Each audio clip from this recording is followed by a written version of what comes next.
of faith is to be paid to the teaching of the Supreme Pontiff or College of Bishops, enunciate on faith and morals, which the Supreme Pontiff or College of Bishops enunciate on faith and morals.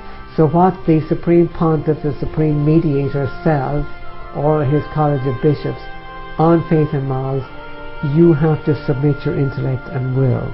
And this is the same teaching. It is not upheld with the rigors of the past, or there are no sanctions like the past, but the same mindset is there.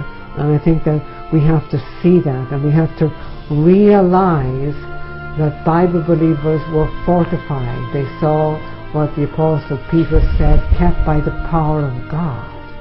And they were kept by the power of God, and their faith resounded at that time before the throne of God. And it still resounds on the pages of history for those who dare read the true historical accounts. Why would the Church, that claims to be a humanitarian loving organization, continue to write those canons into her modern law? Could it be that the Roman Catholic Church is still using those laws and maintaining that same mindset in our day and age? Well, it's certainly among the best kept secrets of the history of the 20th century that an Inquisition which was as severe as in previous centuries that we've been discussing did take place at the time of the Second World War. Just to give you a little background first, in 1929 Benito Mussolini signed the Lateran Treaty with the Pope of the time, Pope Pius XI, officially conceding Vatican Hill to the Pope. In other words, the Vatican to be set up again as a political entity. And the papacy once again became a sovereign civil state. The legal agreement with Mussolini was just the beginning of the concordats that were to be established with many nations, perhaps the most infamous being the one between Pope Pius XII and Adolf Hitler. And the Vatican formed alliances with the following Roman Catholic dictators, among others: Benito Mussolini, Adolf Hitler, Francisco Franco in Spain, Antonio Salazar in Portugal, Juan Perón in Argentina, but the most brutal and bloodthirsty of all of them was Anton Pavelic in Croatia. According to a memorandum in the documents of the United States Army's Counterintelligence Corps, dated the 12th of September 1947, agents hunting escaped Nazi war criminals after World War II purposely avoided capturing one man because, to quote the document, his contacts are so high and his present position so compromising to the Vatican that any extradition of the subject would deal a staggering blow to the Roman Catholic Church. The man was Anton Pavelic, head of the new nation-state of Croatia, carved out of Yugoslavia during the war. During Pavelic's 4-year reign, he and Roman Catholic prelate Archbishop Alois Stepinac pursued a convert or die policy among the 900,000 approximately Greek Orthodox Serbs, Jews and others in Croatia. 200,000 were converted.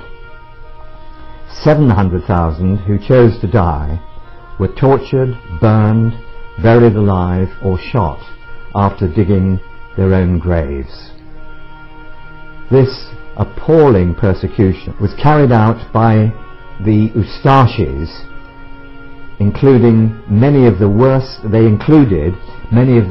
atrocities of the whole Second World War. Certainly the mutilations were horrific and the savagery was terrible.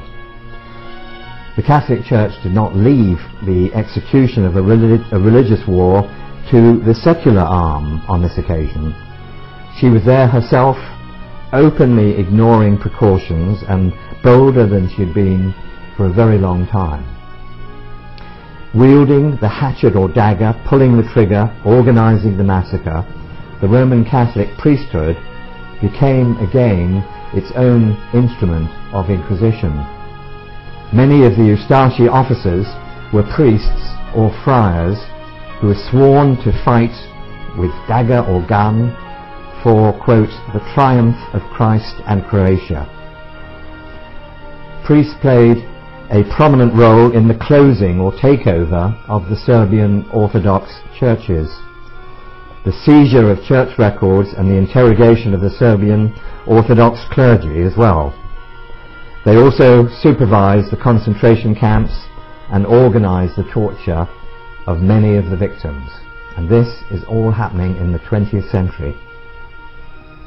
French author Edmond Paris, who was born a Roman Catholic, has written a very thorough account of this terrible massacre in his book Convert or Die, and he wrote, "It's difficult for the world to believe that a whole people could be doomed to extermination by a government and religious hierarchy of the 20th century just because it happened to belong to another ethnical and racial group and had inherited the Christianity of the Byzantine kind instead of the Roman kind." The world does not in fact know and is thus unable to understand fully all this background in the Second World War to what happened in the Balkan Wars of the 1990s in Yugoslavia, after the Vatican, note the Vatican, led Western nations in recognizing Croatia as an independent sovereign state. And of course, immediately hostilities broke out between the Croats and the Serbs, given this background of what took place in the Second World War. British historian and journalist Andrew Roberts of the Sunday Telegraph expressed surprise in that newspaper. He wrote, "In the present crisis, almost the entire Western media have chosen to champion the Croats." He goes on to ask the question, how are the Serbs expected to react to the decision to adopt the Ustaši's checkered symbol as the Croatian national flag? In Krajina, it takes longer than the 45-minute attention span of today's CNN broadcaster to forget the way Franciscan friars participated in the slaughter of Serbs in Croatian Bosnia. Orthodox Serbs were promised protection if they converted to Catholicism, but were then killed after they entered the churches as the priests looked on. The attempt during the Second World War to create the entirely Roman Catholic independent state of Croatia was accompanied by a persecution so ferocious that it is difficult to find a parallel in all of history. The Inquisition applied to the Serbian Orthodox by the Croatian Catholics accounted for 700,000 Serbs tortured and killed in just 4 years.